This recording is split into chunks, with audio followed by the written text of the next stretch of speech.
Hello, everyone. I think maybe we'll just wait a couple more minutes to see if anybody else shows up. There we go. And then we'll be, I guess, ready to get started. Welcome. Great to see everyone, and an important topic. So welcome to everyone. Also great to see Adele and Fahim and the whole organizing group also already. And hi Maria to you too. And also Anna and Javier. Thank you, Sani, and thank you, Adele, for joining us for today's webinar. I think that the topic is super hot. It's we did a quick review earlier, and we wanted to understand that something which would really matter the most, and this actually stood out as one of the most important thing people really feel challenged with, because it also, like, there's many ways to do marketing and sales, but social selling is really on top in webinars since the events have been on decline and so on. So webinars and social selling together is definitely a combo for both, not just marketers, but also sellers to really leverage from in terms of the growth for this year and moving forward. Yeah, it continues to be. And of course, like, well, people are, customers are more and more independent. People want to do their own research. And then if we can, how do you say, lure them in and give some value while doing it. So that obviously is the working combo. I think Lauri is also here. Hi, Lauri. Great to see you. Hi, Sani.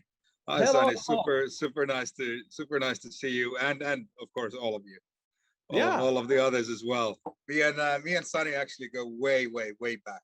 I'm talking probably 2006, 2007, something like that. I'd reckon.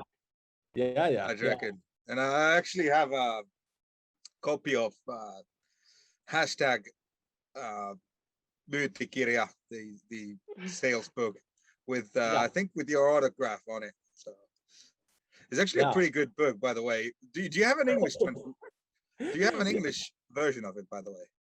Not yet. We have been obviously thinking about that, and we had some discussion, because like you would thought that it would be easy, but like when it's a published book, not a self-published book, so it takes a bit of time to get all the the paperwork up and right going. And yeah, so let's say the progress is on, but we're still waiting for it. But yeah, I've heard the similar kind of things, like now maybe transferring into the topic, the sales landscape. No, just underlining the point basically. So the sales landscape really changed, and people need help. Like, how do we cope with this digital and social world? How do we sell in social media using webinars, and how do we do the marketing most effectively, and so forth? So it's got kind of like in everyone's as an agenda, so to say. Yes. Okay, so I guess we are 3 minutes over the hour, so I guess we'll get started then.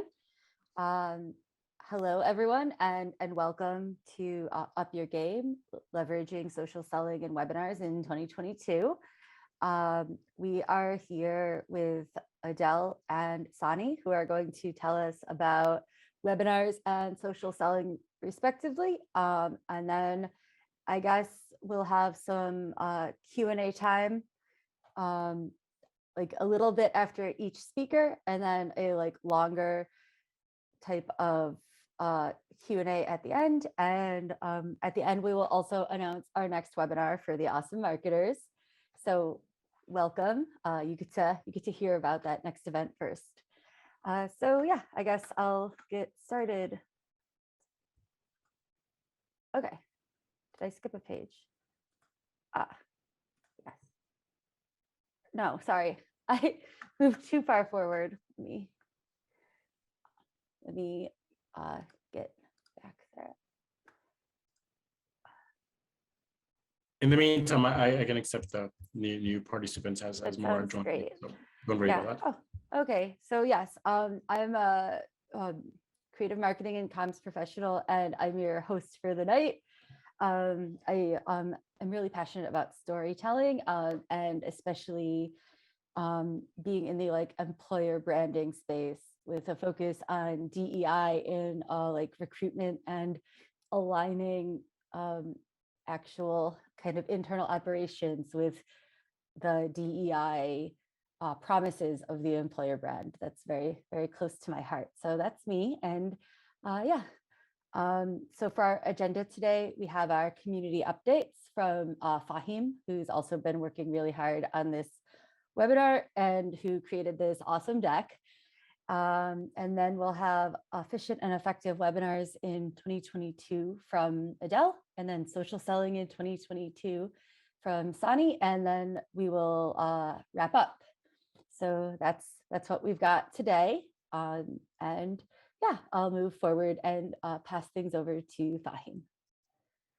Oh, here are Adele and Sani.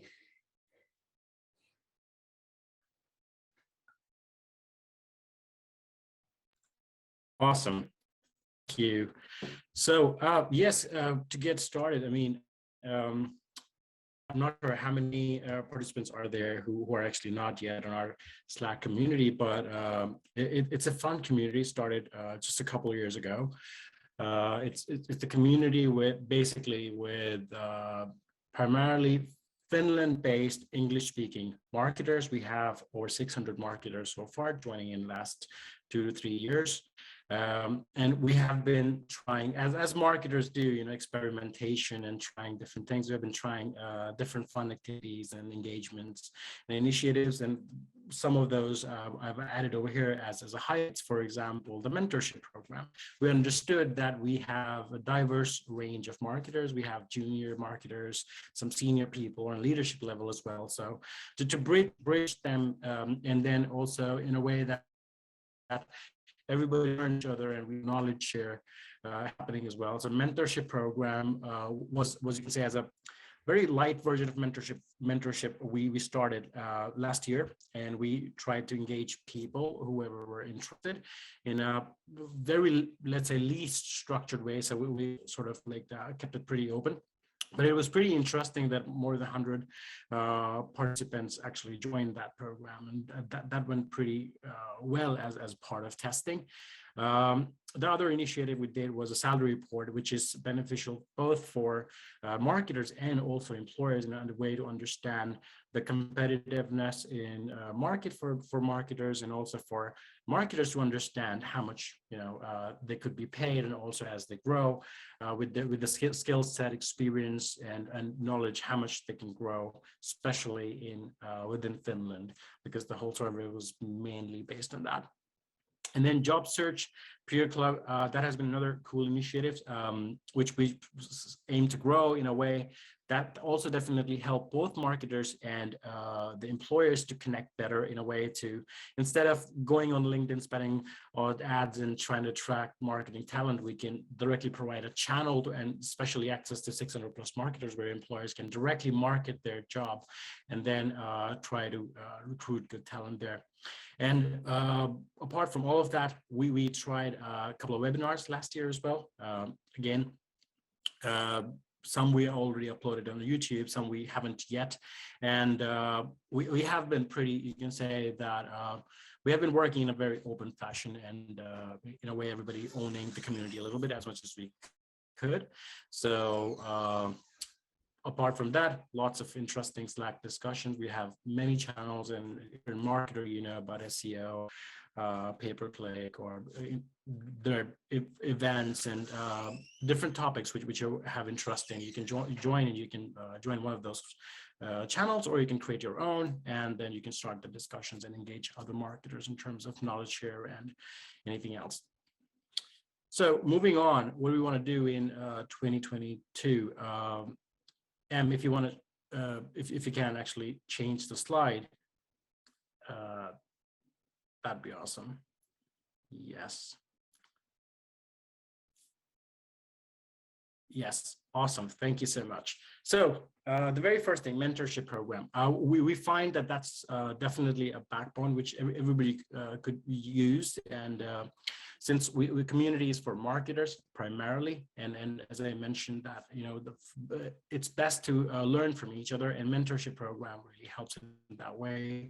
We're trying to restructure that for this year. Probably we'll do in sprints, and when we think about sprints, we'll probably make it more objective based. So not just a long open mentorship program. You definitely are free to do, but we'll probably plan some structured and sprint based mentorship programs for this year, which we will start shortly in spring. And if in case anybody is interested in taking part in that as a mentee or a mentor, definitely join first of all our Slack, and then take part in the mentorship program. So we'll soon be sharing more information on that front in coming months.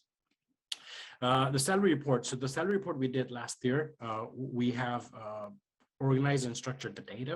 Soon we'll be publishing that in coming weeks. So please stay tuned on the Slack community, and you'll be able to get all the data inside, which is pretty useful. For webinars front, we have aimed to do at least one webinar every month. So monthly webinars on topics which we could be getting as requests from the community members, and we'll try to find really good speakers for that as well, which could do the knowledge share. And apart from just marketing and just sharing the knowledge and skill set, we're also promoting quite heavily the networking. And we're doing it in both ways: virtual networking, so you have virtual coffee meetups with other network members, as well as the in-person events as well. We just had one small in-person gathering last week, and we aim to do that very regularly in the future, so with some open events and some structured events as well, topic-based. So we could basically invite all the community members to see each other face-to-face as well. And thankfully, the restrictions are lifted in a way. So if all goes well, we'll be able to have more and more of in-person events. And that's something we'll continue on top of all the Slack discussions we do on daily life. That's all from my side. Thank you so much. I think we can now move forward towards the actual topic for the day.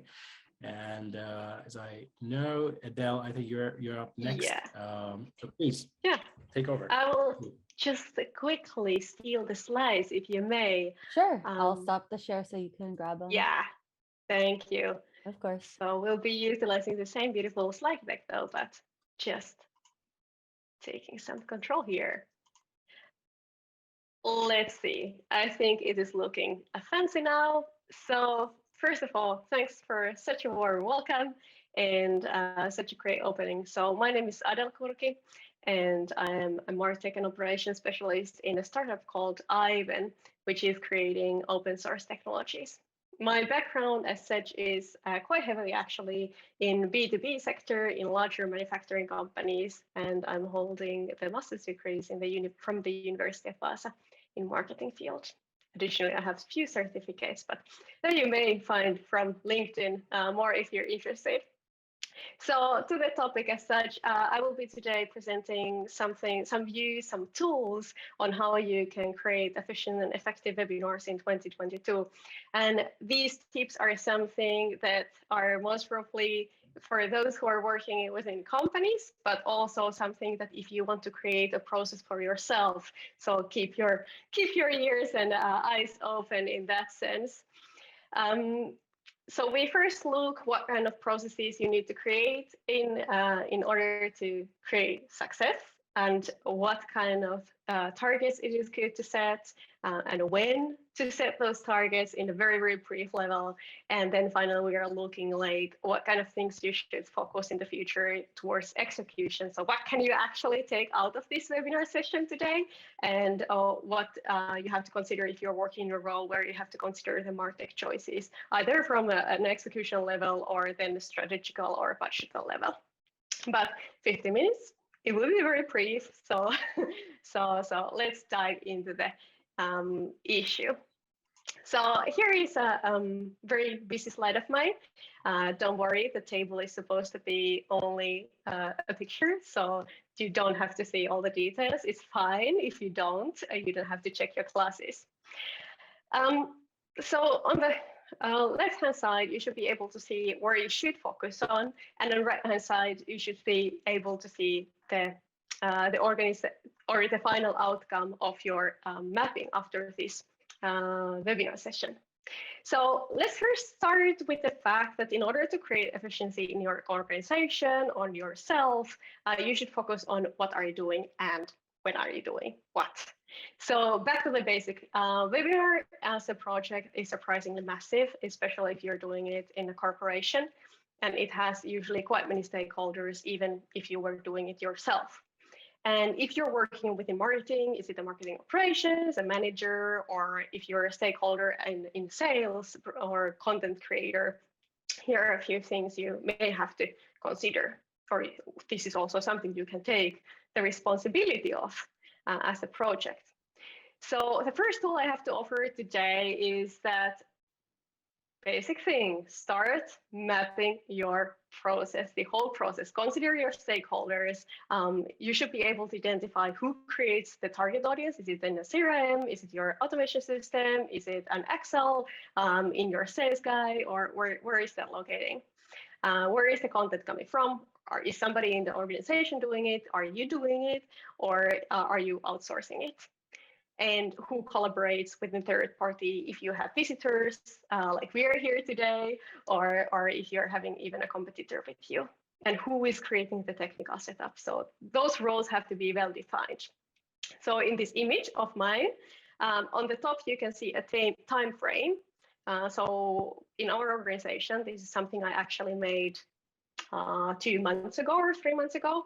You have the time frame. With us, it's 5 weeks. And then in these colorful boxes on the side, you can see that I have mapped each and every stakeholder of the particular webinar or in general in a webinar. And then I have identified each and every task, what the person have to do or a department have to do in particular phase. The reasoning for this, it might feel first kind of like, okay, this is time usage, maybe not that useful, but the thing is that within this, you're able to create the time frame reasoning. You're able to create a very, very transparent view on who is responsible of what are the expectations for each team, and how those are working in comparison and together with other teams. So this reduces the hassle of creating a webinar. It reduces the stress and frees the energy towards creativity, and you can focus on the actual task you were having. That said, realistic time frame is necessary, and you should not take in a no as an answer in 2022.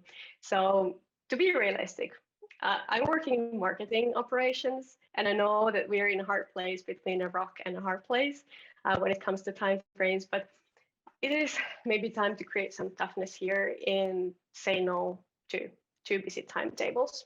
And I think that this is one way to create that possibility. So map expectations, but also in concrete, you can create a ticketing system to your marketing assets, for instance, in your Asana or Jira or whatever process management tool are you using, where you set all the expectations, slap articles, what you have to do at when, so that whenever the ticket is submitted, the team knows what is expected and why it is taking some time. Finally, mentioning about the consistency. So in naming, structuring, technical automation, roles, everywhere, keep the consistency throughout the project, so you can keep this as a template which you can use in the future. And it sounds again very simple, but once you've done the whole setup, you've done the guidance, you have done the visual thing, you have done the templates for automation rules and everything, it is very easy to leverage on from there efficiently to the future, where you can just focus on the content and create it on the top of that. And then you can also focus on twisting and developing the webinar needs wherever you need when you have the basic frame in place. So that is something. Now I try to move the slide here. I know it's not that easy. On the second slide, we are going towards the target setting. So basically, I am pretty aware that some of you may have been in this situation before, but somebody comes to you with a great campaign idea. You start producing the content, the content to the webinar, planning where would we go out and what kind of channels you would use. And then somebody says like, hey, have anybody checked? Is there any prospects or where can we send this to? So that is not happening in 2022. So you have to start looking on like what is happening, why are we doing this, who is the target, what kind of targets we should set. And one of the reasons why you start within the targets is that you have to have only one target, one key target for your webinar, and that have to be clear. There can be some fun, fancy outcomes or nice pluses on top of that, but you have one target. And the target can be, for instance, generating leads or creating awareness or nurturing like customers or creating a community, but only one for each webinar is necessary. Under that, you create your KPIs, and based on your target, you create your content and choose your MarTech. So what kind of KPIs then you should set to yourself or your community? For instance, if you're having a lead generation webinar, you maybe want to focus what is the number of leads.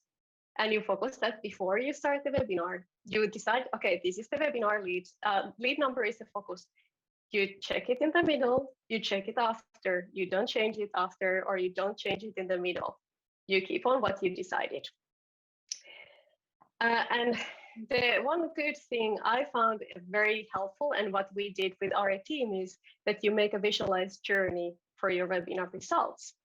So once you have the target, you have the KPIs, you define what metrics is you do, and then find either from your own webinars, but also from others, a benchmark where you compare if that was successful or not.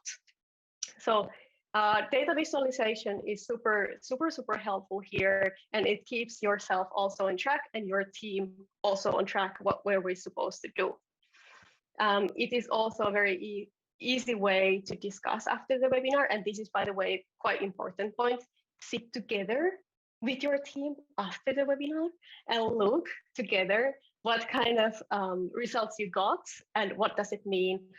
Also, that is a good point to look out like, hey, were we supposed to contact somebody? Did we make a Q&A session and there were some questions we didn't answer? Do we react after these poll questions? Was actually this webinar part of the bigger ABM campaign? Did we learn something? So that is a crucial point also for the whole team. Yeah, that is something that is important. And one thing I also want to say for 2022 is that, let's be honest, and that is why we want to create a technical transparency, is that it is very easy in some culture, like company cultures, to just want to find the good result.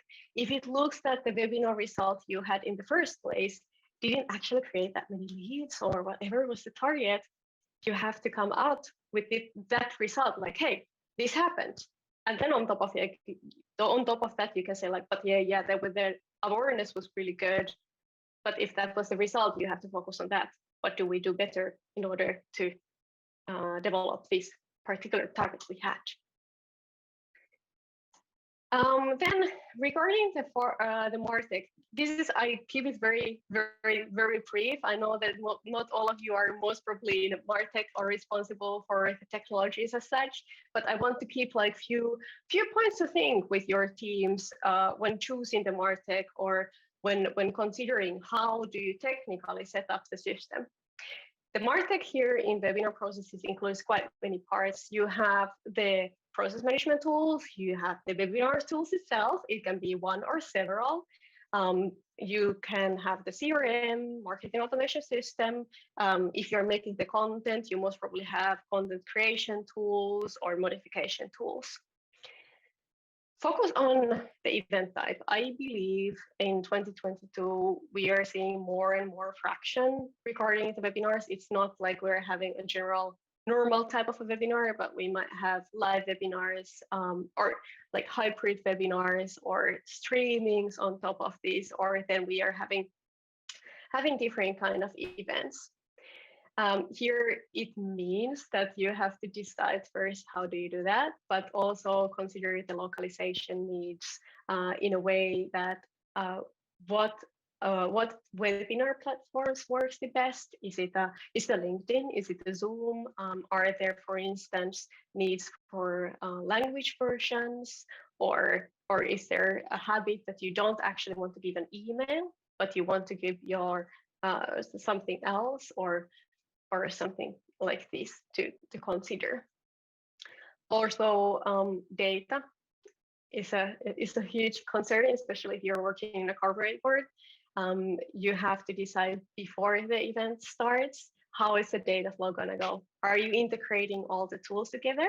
Is everything integrated? And if you're integrating or are all of your webinar tools integrated? For instance, in some locations, you might have some more data concerns, but you have to consider if you connect it to your database. And these discussions have to be done very much previously before the event actually happens, so that the operation team have time to implement or buy or make a privacy check for the company you're buying the product from. Yeah, this is super briefly that I don't dive too much into the topic, but I'm super happy to take more questions on this MarTech side if you're interested to, or you can also send me some questions regarding that in private messages. But here, just quickly, what to take with you within this presentation. First of all, identify your target audience. Create a process. So even despite the map looks maybe a bit goofy, it actually gives a lot of value. And on top of that, it is very much easier to start to create your documentation and templates to future use. I have previously done this in previous companies of mine where I have been working on, and we have been able to leverage the webinars from one webinar in a month to 10 webinars in a month within the same resources, within the same personnel, without using a lot of more time with that. So this is actually a model that works quite well. And create dashboards around the key metrics. It doesn't have to be fancy. You don't have to do it in a Power BI. Of course, it's great if you can, but you can even do it in a PowerPoint, just so that everybody are on the same page. And then finally, choose a MarTech that supports your target, whatever is that for your case. But yeah, I am super happy to take some questions if you have any, and if there are coming more after, I'm also happy to respond those later. Should I give the slides to somebody? I stop sharing. Let's see what happens. I think we have a couple of questions lined up. Em definitely have those, and Em, if you would like to ask them. Yeah, so we had some questions from ahead of time, and also from like that I came up with because I thought that people might have some more questions. So somebody who is attending had asked if you could name 3 people, teams, or companies whose webinars you listen to the most. So who has good webinars? Good webinars. You know, the one key, like where you see the 2020 change is that there is a lot of offer in the webinars, and really depends kind of like, are you interested in your kind of like field, which I am, or are you kind of like looking for different companies, how they are doing their stuff. But for myself, I follow quite a lot of agencies. So I follow Advanced B2B allows, and then as a Salesforce certified, I follow a lot of Salesforce produced content. I found those are pretty advanced. Awesome. And do you have any tips on boosting your webinar registrations? or any strategies to keep your webinar engaging when it is content heavy? Yeah, so there, of course, like we can come back to my slides. So it really depends on what is your target again. But let's think about, like, I'm coming from a marine industry, which is heavy content, seriously heavy content. And for there, we started trying to put polls between every 15 to 20 minutes so people were able to interact within the webinar content. Also, you can put some lighter videos which create graphs or anyways visualize a lot of complex issues you're trying to explain in a very visual manner. Also, videos work. These kind of like question sessions in between works quite well. So for instance, these things are good in between the webinar, but then when considering the registration, you can consider if you utilize, for instance, gamification elements. And sometimes you can do also like a pre-campaign when you warm up the prospect or the audience. Then you have the webinar and then continue within the post campaign when it might be easier to actually start the process again later within another webinar content. I would also share one tip again is that focus how is your on-demand experience. So how are you sharing your recorded webinars, and focus anyways like, is the audio good? Maybe do some photo or edits to the beginning and the end. If you have polls, focus on the whole experience so you can utilize the on-demand also, for instance, in ABM campaigns.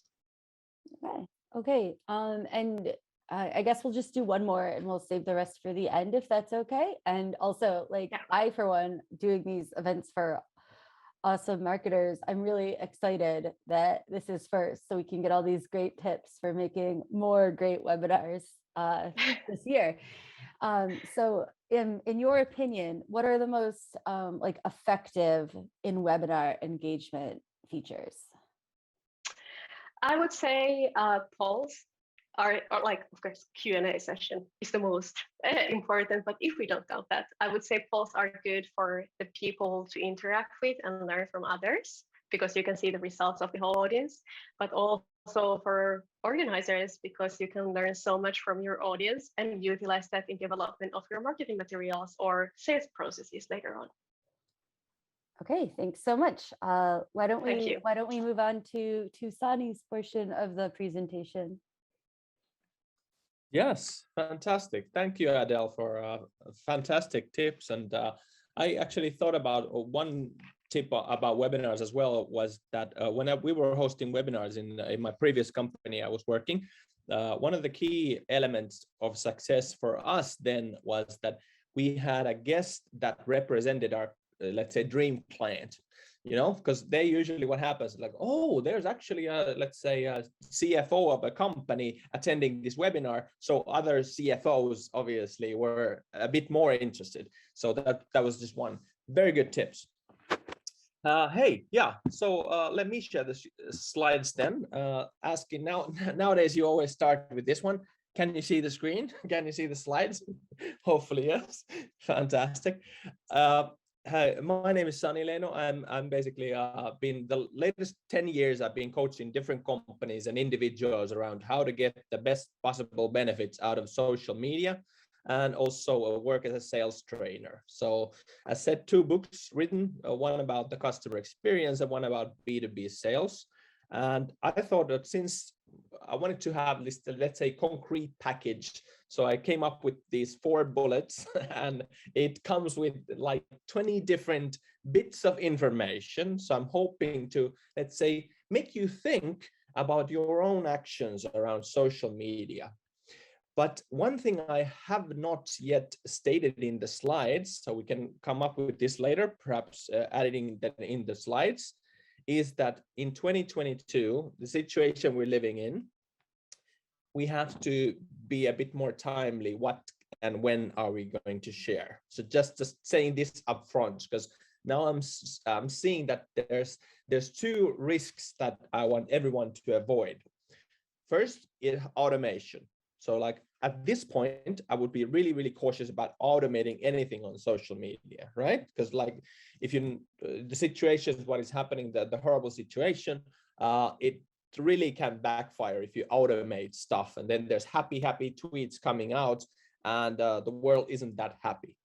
The second is that now perhaps is not the best possible time to put all your marketing efforts and buy this and buy that out. So let's be timely. But that being said, let's focus on the topic. And I thought that the first thing I would make all of us think is that we're coming from different backgrounds. I know there's people coming from marketing backgrounds. There might be some people coming from sales background and perhaps just a leader or a professional. So social selling can look a bit different depending on where you're coming from. But these are the essential 5 elements that I would like us all to know and, let's say, clarify what does it mean for our organization or our own actions. So let's go these through and I'll ask a couple of questions then where you can basically test yourself whether you are doing those actions or not. So the first element is social listening. What does it mean? Do you actually follow your industry's thought leaders or content or your own clients and partners? So that's something that is good to ask from yourself. Do I actually follow? Am I really paying attention? Because I've noticed, for instance, on LinkedIn, people are still not following hashtags on LinkedIn. So people are not really paying attention like, hey, what is my customer doing? Or am I following my own company and so forth? So the first step is obviously to stay aware about what is being discussed. The second is obviously building a strong network with key people. And obviously key people can be whoever you find that are relevant and interesting to you. But I would help you with the question like, is my network, does it consist of only my friends and colleagues? Or do I have my customers, partners also a part of my network? So am I really connected with the industry people I am targeting with my marketing efforts, for instance, right? Because like it doesn't help if you're trying to make the awesomest webinar ever, but your own network is only consisting of your own high school friends, right? So like, do you really have a strong industry network? Thirdly, okay, this obviously is like, am I trying to make actions based on that my company is getting the benefits? So am I trying to make a better employer brand or wanting to have more talent in? Or am I polishing my own professional brand? Obviously, you can do both, but maybe the question to you would be, well, if I am a client, I'm a customer, and I am landing into your profile, can they understand what do you do, what do you sell, and what do you provide to companies? And usually like, and then you look at your LinkedIn, it's like 50 years of experience with only multinational companies. No one has a clue what you do, right? So take the customer facing approach when doing your profiles, or let's say not only profiles, but let's say your presence on those social platforms. Fourthly, building and strengthening relationships, meaning do you actually have conversations on social? So are you social on social media, or are you just collecting people like, I don't know, business cards, and you never say anything to those? Or maybe if you do, you'll say, congrats, you use those automated buttons, but you actually do not speak. So like, hi, Lauri. The fifth step, obviously, would be that, who is that thing that is selling all of us 24/7, 365? Well, it's the internet, right? The content that lives on the internet. So how are we, let's say, using the content that is multiplying and scaling our, let's say, most important key points? So are we really using the content, or are we doing everything on one-to-one or manual basis? So that's the main purpose of the content, in my opinion, if you look at the marketing perspective. Well, then, of course, like, yeah, but Sani, I have plenty of other things to do. Let's go through the benefits. First of all, if you know how to follow and find the right kind of people, you're never, you're always in the know, and you're staying in the pulse what is really happening. So you'll get the unfiltered information, what is really being discussed, what do they really think about you or your brand. So obviously, we as marketers, we have to be selfish in a way also, so that we would not only help our companies to grow, but we would also take care of our own, let's say, professional brand and our own professional network. Because usually what happens, I see that, yeah, Sani, I know I should do this and that, but I'm doing all the work for my company. So I'm saying that, hey, let's make sure that we also build our strong personal industry network, because that obviously stays beyond whatever you do now. And then, of course, we know this. The people that are working in the company, now you can talk about like employer brand or, you know, the people that are spreading the messages, but people follow people, not companies. So let's say I would have a company page, and then I would use my personal page. Now the situation is that my personal page is engaging 5 to 10 times better than the company pages. So I'm not saying not to use company pages. They have their role and place, but I'm saying if our employees are not actively discussing and you know, using their own authentic voices, we're really leaving a lot on the table. Then, of course, this is not to be neglected also, because the lower barrier of connecting. When the customers want to ask, like, hey, do you help with this and that? They would not go to your company's website and have to connect with you and have, you know, use your contact form and then wait for 2 days. They can ask their question that is on their mind directly from the people that is close to them, because you're breathing the same air in the sense. You're both on LinkedIn, you're both online. It's easy for me to ask a question about webinars for Adele, for instance. So like, I don't have to connect the company and so forth. And lastly, this is still the case that there's so much room in, let's say, quality content and you as a thought leader in your industry. So like, are you, or who is a thought leader in your industry on social media? And for many industries, that kind of a question is really hard to answer. Like, I don't actually know who is considered to be as the thought leader. So there's so much room gaining this kind of top of mind status with having quality conversations and producing quality content. Well, if you look at these 5 elements, it's really clear to me to see like this, that the benefits are undeniable, right? Because like, I don't see why no one would not use all the possibilities. So why are people staying silent? And this has been studied. This study comes from LinkedIn and Hootsuite. The main challenges that people are usually facing on social, and here's the top 5. And many of my trainings, people kind of tick the boxes like, yes, I have that too. So the first reason is that I don't have time, really. I don't know, like, I have too many other things to do. I don't have time. So I would say that, you don't need to spend hours, but do you have 5 minutes? Do you have 10 minutes? Maybe skip the newest episode of that Netflix series and you use the 10 minutes for your own social media actions. So it's not about time. So busted. Second, I don't know like how to do it. Well, that can be a genuine thing, but to be honest, how to post a thing on LinkedIn is not that hard, really. It's not a technical, you know, technically super hard thing. So I would say that it's more of like, okay, of course there are best practices, but it comes down to the, let's say 3 or 4. So what if I'll get criticized? If I'll post something, someone says something bad to me, and I would say that if you avoid politics, religion, like really gentle and fragile stuff, no one is going to get mad at your post of a webinar on LinkedIn.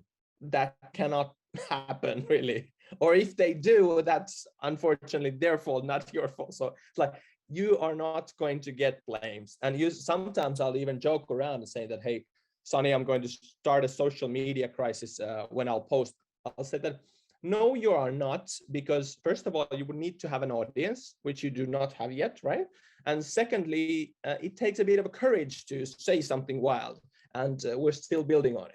I'm not obviously saying that we should be totally wild, but people are overthinking. And one of the reasons is that number 4. So what do I post? What is a good thing? I don't know what to post. And that is something that we should invest a little bit of time. So like, what is valuable to my network, to our customers, to our partners, and what do I personally want to say? And usually I have an idea or 2 within a week in my mind that I can speak out loud. Usually it's not about like, I usually really have at least one idea. I start over limiting myself.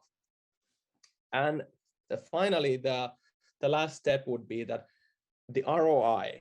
What is the ROI of doing social media actions? Well, I would say that, do you know the word ROI, return on investment, right? So like, are you investing first before you're expecting returns? Because people are like, I made already 2 posts on LinkedIn. Why am I not getting any sales? It's like, do you really invested any time, any effort? And I would say that focus first on having a routine, and then see what good comes out of it. Is your follower count increasing? Do you have better conversation? Do you have connection invites, and so forth and so forth?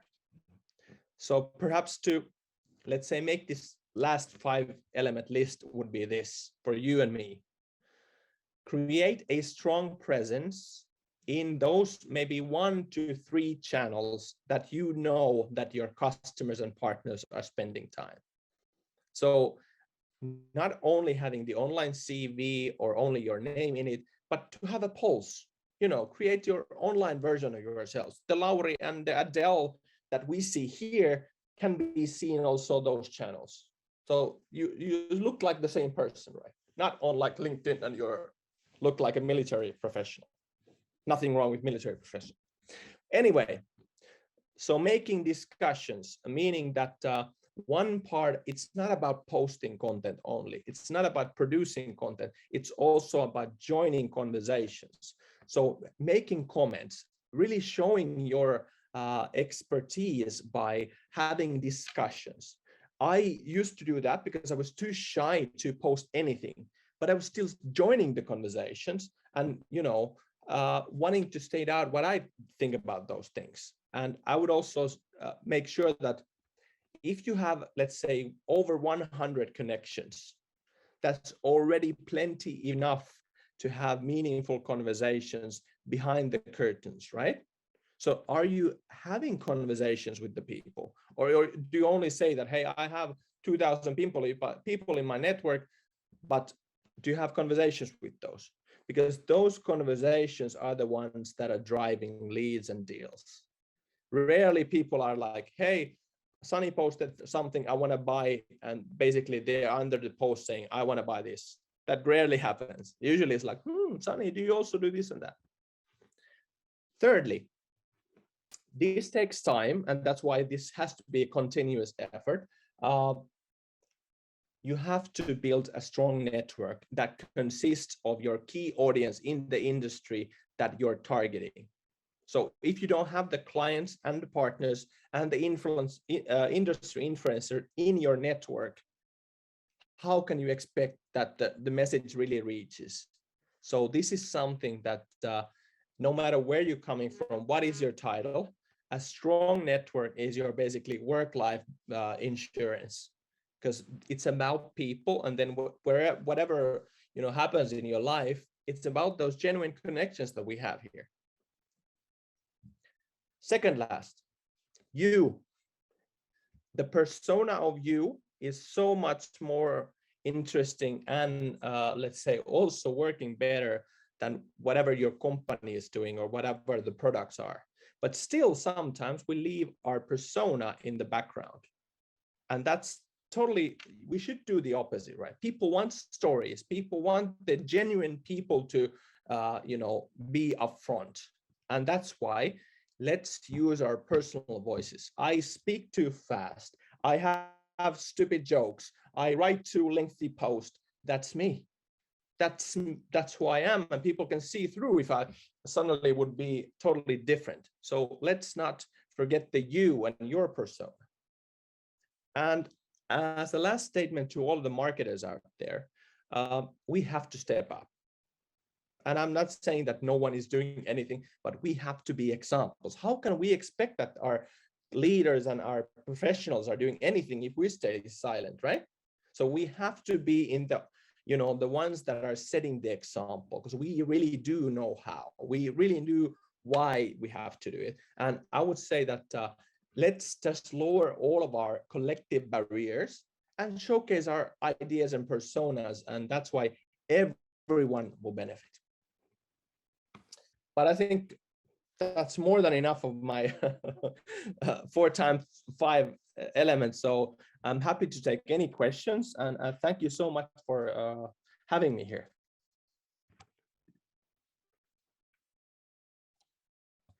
And thank you for being with us, Sani, and for a wonderful presentation. And also Adele, thank you so much. Yes, so I will, I guess, share my screen here just so we can show our next webinar will be personal branding and demand gen, a dream team. And that will be with Roman Pikolenko, Sophie Michaud, and Yulia Salorenko. So they're like big personal branding folks here in Helsinki. And that'll be on March 23rd at 3 p.m. So yeah, we also would love to invite everybody to join the Awesome Marketers Slack channel. Oh, did I not share this yet? Oh my goodness. So this is our next event. Now you can see. Yeah. With Sophie, Roman, and Yulia. Yes, and I guess, let's see what's. That was what we have, but we still do have some questions that I'm sure there are curious minds here. So first, I guess we'll have some questions for just Sani, because we already asked some questions just for Adele. So I think you kind of covered the important fundamentals. That was a question that we had. But we were wondering, what's the difference between social media marketing, social selling, and social media advertising? Because I feel like we don't always know the difference between these. Yeah. Let me see if I can. Maybe now I will not try to find the slide, but that's a very, very important point, because if you look at social selling as a whole, I can if you're go back making to the posts, slide. I can. Yeah, but yeah, okay, fantastic. Yeah, so if you're making posts, what is a post on social media? Well, that's marketing, right? That's creating awareness, right? Then if you're creating an ad, that's paid marketing, basically, right? So social selling activities can obviously include posting, because it's about gaining the top of mind and so forth. But what rarely happens is what happens after the post. So engaging and having the conversations with the key audience. And that's why I really like the question, because the selling doesn't happen. That rarely doesn't happen. People are not spending time. They're not communicating with their audiences. So let me give you an example. There was one of a salesperson saying that, Sani, I'm not getting any deals or leads out of social media, despite the fact that I'm pretty active. So we went through, and that person was posting, let's say, twice a month, something like that, consistently for a couple of months. the thoughts, the posts were gaining quite nicely engagement.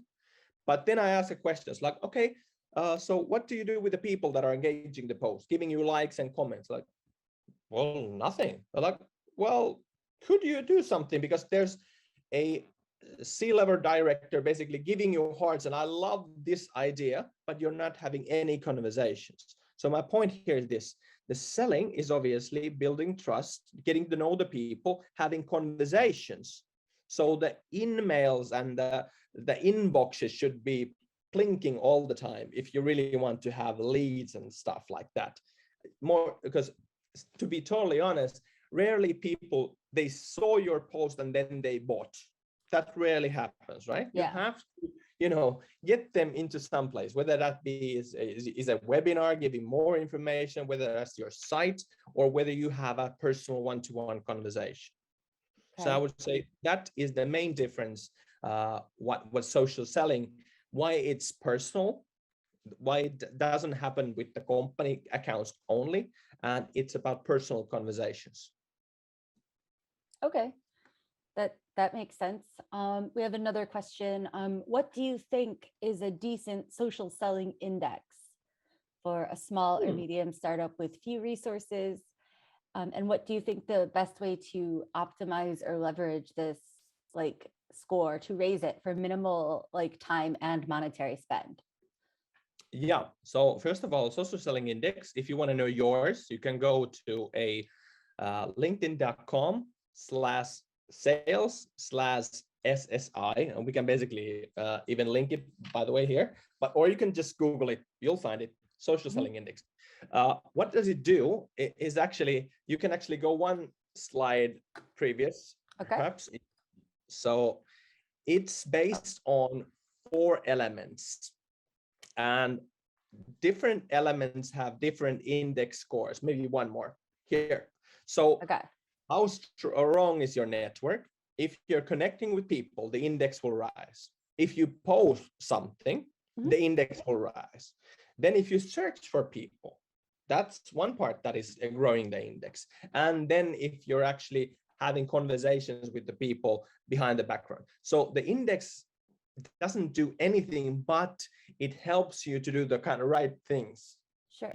So a good index is, I say for individuals that is pretty active, it's above 65. That's a very good index already. Okay. And can you maybe write the link here in our little chat here for everyone to see? Yeah, so that definitely. We can, and that way we'll also be able to add it. We're going to post this on YouTube, so we'll be able to add it. Yeah, so that's a good actually thing that it came up, because everyone on LinkedIn has this index number, and rarely people even know what it is on their personal level. And coming back to the question, it's not something that the companies have. So the company accounts do not have social selling indexes. So the people do have those. Right. And that's why I would say that also comes with an answer. So if you're a small company with, let's say, 3 or 4 people involved, I would push all my efforts by, let's say, leveraging our personal accounts instead of using time and money and efforts of growing small company accounts. If that has, if you have to choose, where do I put it in? I would say use the 4 different voices of yours. And here's the number. So the highest number I've ever seen is 95. That's almost like a maximum. And a good number is above 50. That's already good. Okay, that sounds great.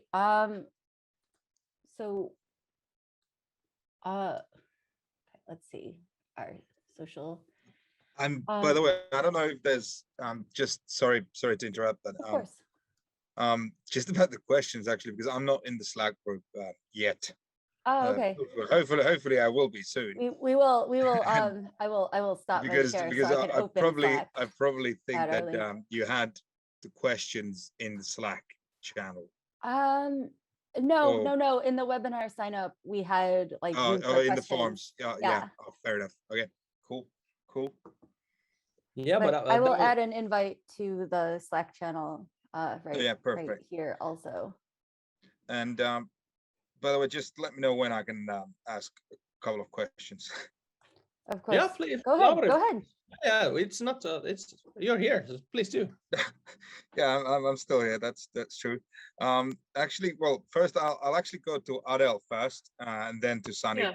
I'll have a quick question to Adele about the, like the future of the future kind of ideal times of webinars. What would you think that would be an ideal time and ideal length of a webinar in the future? And because I think because now the COVID has people are pretty worn up at the moment, because obviously because 2 years only webinars. So in that case, what do you feel that if the society starts to open up, that this actually affects also the webinar lengths, and how do you feel about that? Well, that was a very, very good question. And we actually we were doing some testing around it because we were curious, okay, we have to expand over this basic suggestion frame. But honestly, we came up with the results that it is still in between the week that is most efficient if you are working within the business, because that is the time. The beginning of the week is always busy. To be honest, my calendar was full today. I started at 6 a.m. and I'm still here. So maybe the beginning of the week isn't the optimal. And that happens in the end of the week also. But the meets is usually the best, when you're looking for the days. Weekends, they don't work out. I'm so sorry. Just don't try. We did it. Didn't work.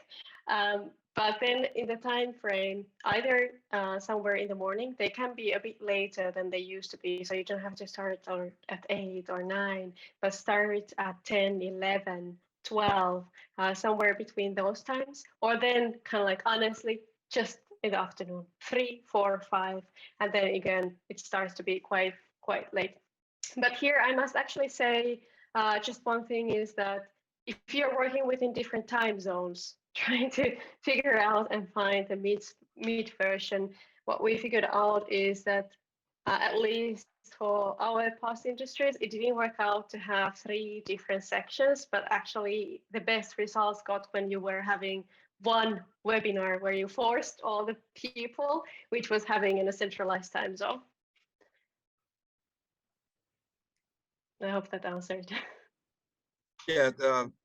Thank you very much. Just about just the other one question, if you could add there, is the optimal length. The length. Apologies. Yeah. No worries. Come on, that was a quite long question. I would say it really depends who are you having as a speakers. As actually Sani said before, if you have super key speakers, you might be able to keep people for a longer term. But something between 45 minutes, so a bit shorter one with a 20 minutes, 30 minutes key part, and then a Q&A session is quite optimal.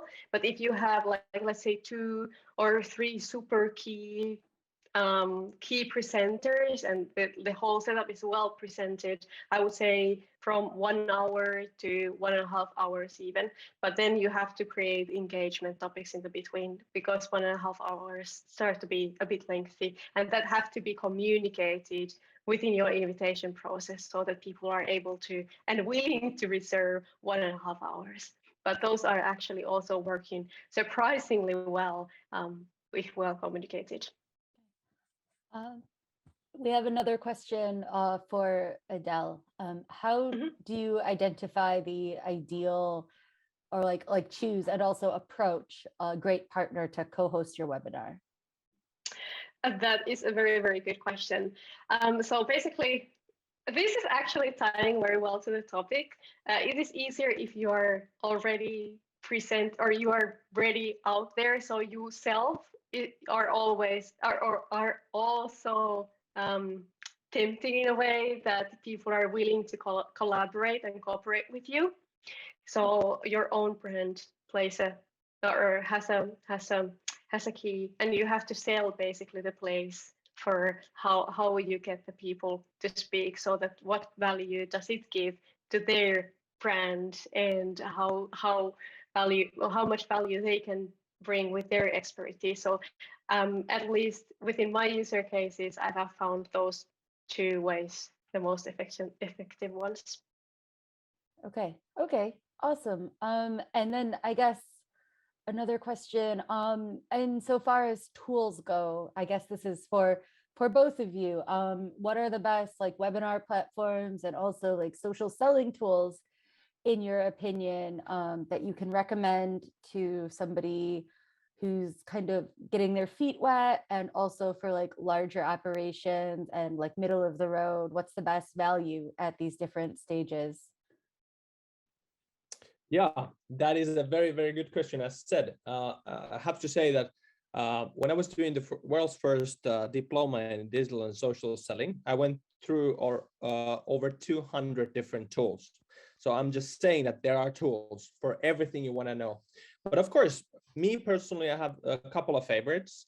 LinkedIn Sales Navigator still is the #1 most effective tool for a sales professional. So that has to be underlined. If you're selling, so making sales, making the actual, quotas and filling those, then the Sales Navigator from LinkedIn is really, really good.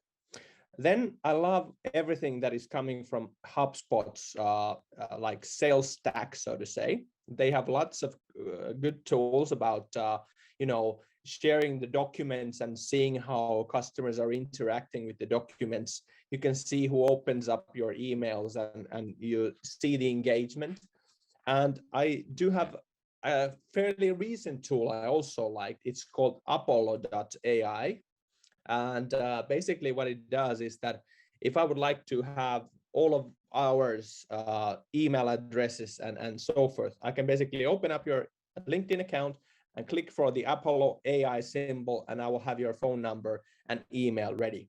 So that those are kind of a bit on the sales side, but those are my personal favorites.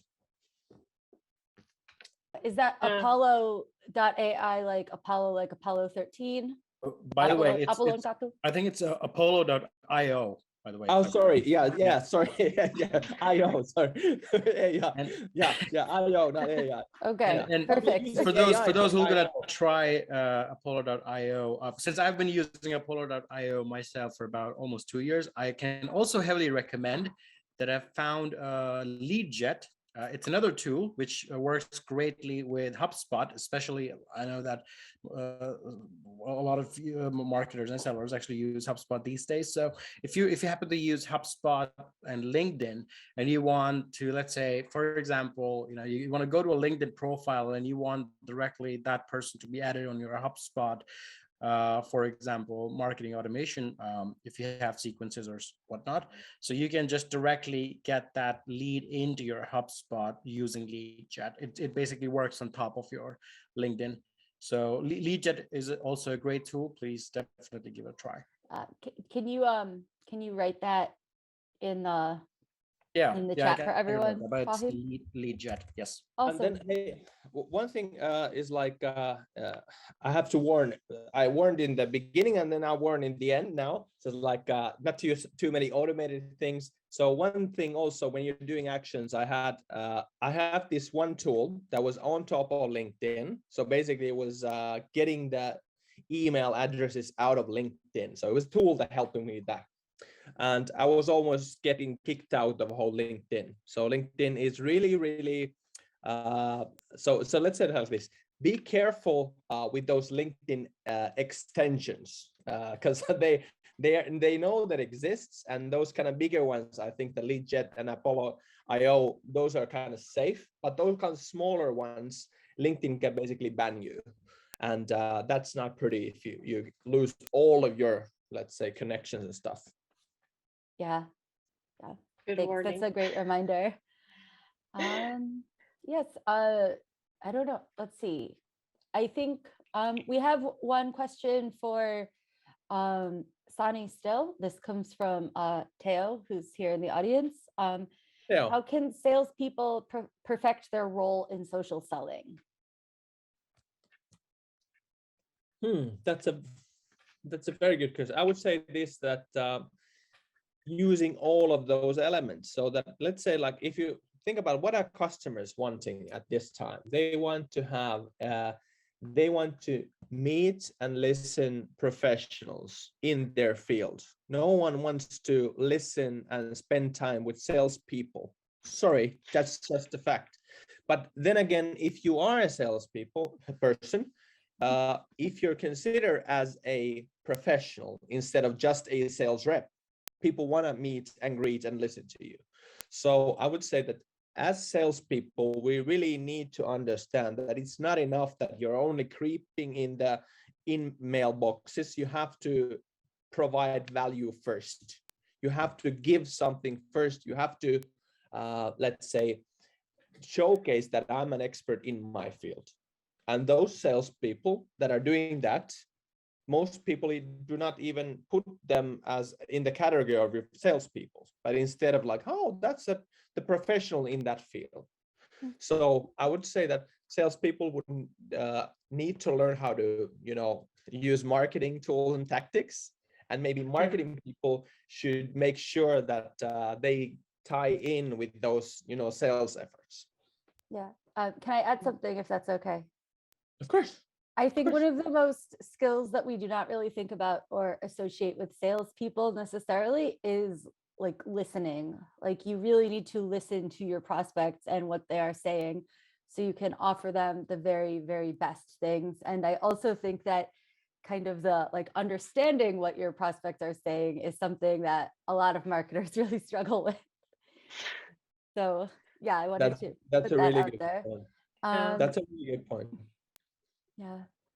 And then I guess like, last question, what is the question that you wish somebody would have asked you today that nobody did, and that you think really is one last important thing before we log off? And that's for, of course, both of you.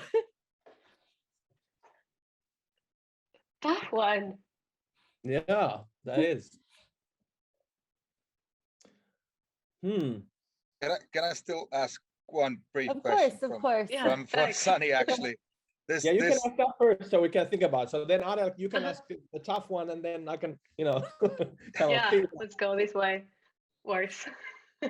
Well, I was actually quickly thinking about asking Sani that how, and actually also Adele is like, how do you avoid not getting, like lost in the LinkedIn feed, in the social media feed, that you actually would start engaging and not just browse around and, like browse around everything. Just, maybe, I don't know. Hey, maybe I would say that that's the question I would really hope. Yeah. Like, that's kind of like, hey, those social platforms are really addictive. How do you make sure that they don't suck you in totally, right? So it's like, that is one of the skills I would really hope that I was being taught when I was started. Because usually what I do is like this. I don't know what to do, so I'll just do everything. I'll do it a lot, and I'll figure out what works. And then I'm really tired, and I'll have too much stuff on my hands. So the social listening, we maybe come down to that part. So like, what do you want to see in your feed? What do you want to follow? And that's the first question before doing anything. Like, you have to craft your own news feed. And 90% of the people never do that. They complain to the internet. I don't like John's post. I'll get mad. Why are you seeing John's post? So you have to craft your own like news feeds so that it will, and that's what it comes down to, you have to be kind of selfish. Are you getting value out of social media that is helping you and your business? If not, you have to change something. And the first thing I would do is that I would remove all the let's say, uninteresting stuff to me. You can do that with clicking every post and say, hide, hide, hide. I don't want to see this. Then I would target, meaning I would following hashtags and liking and commenting those kinds of posts that represent the kind of key industry people and posts. And suddenly what happens within 2 weeks, if you do this consistently, you basically transform the whole experience of LinkedIn. Because many people do not do that, and they complain because they're real estate agents showing their watches, and you know, people are, oh, I'm getting annoyed. Please do something to make LinkedIn aware. What do you really want to see? Very good question. Okay. That's interesting. Do we have any more from the audience? No? Yeah, I could maybe continue from that one just like very briefly and tie also my topic into that is like sometimes these kind of concepts feel very overwhelming, that there are a lot of details you have to remember, a lot of little things, and especially if you're a beginner, it feels like, oh my god, I will never ever will be in that level. I would just want to say a word of encouragement, like don't overcomplicate it.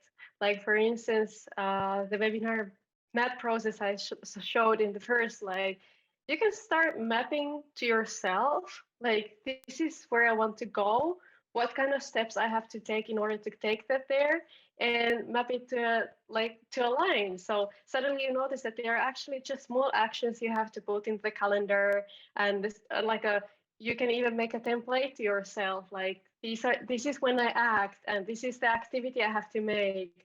Is it 2 posts in a week, or 5 comments in a week or a day to a post or something like that? So put everything into little pieces and start working from there, so it doesn't feel that overwhelming.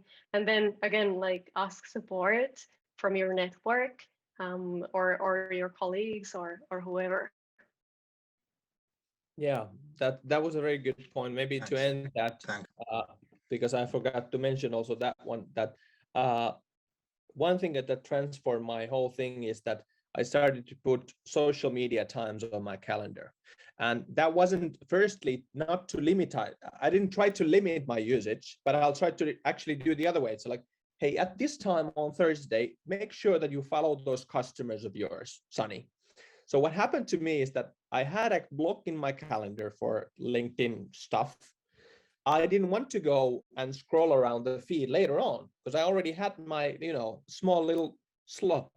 So what happened to me is that by putting in to my calendar, I kind of took that seriously. So like, it's in my calendar now, I really have to, I just don't scroll around. What happened is that I almost stopped scrolling in the evenings, in a sense. Of course, this currently situation, I'm totally scrolling everything on Twitter, but like if you see what I'm saying, around like on the work week, I usually, there's a block in my calendar, and that's when I use social media. And 1.5 hours a week is my daily usage of work-related social media. Because if I'm commenting on football post, I don't, calculate that. That's just entertainment and free time. Okay, thank you. And if we don't have any more questions or any last minute comments, I think we are safe to wrap it up now. So yes, thank you so much to our speakers and to Fahim for doing that really great overview of what we've been doing with the Awesome Marketers. And please do tune in for our next event on personal branding. Thanks so much, and have an awesome week and like an awesome new month, I guess. Now we're at the end of February. Yeah, thank you. Have a great Thank you for this one. Bye. Have a great afternoon. Ciao. Thanks Bye. a lot, everybody. Thank you. Have a great week. Yeah. You too. Bye-bye. Bye. Bye. Bye-bye.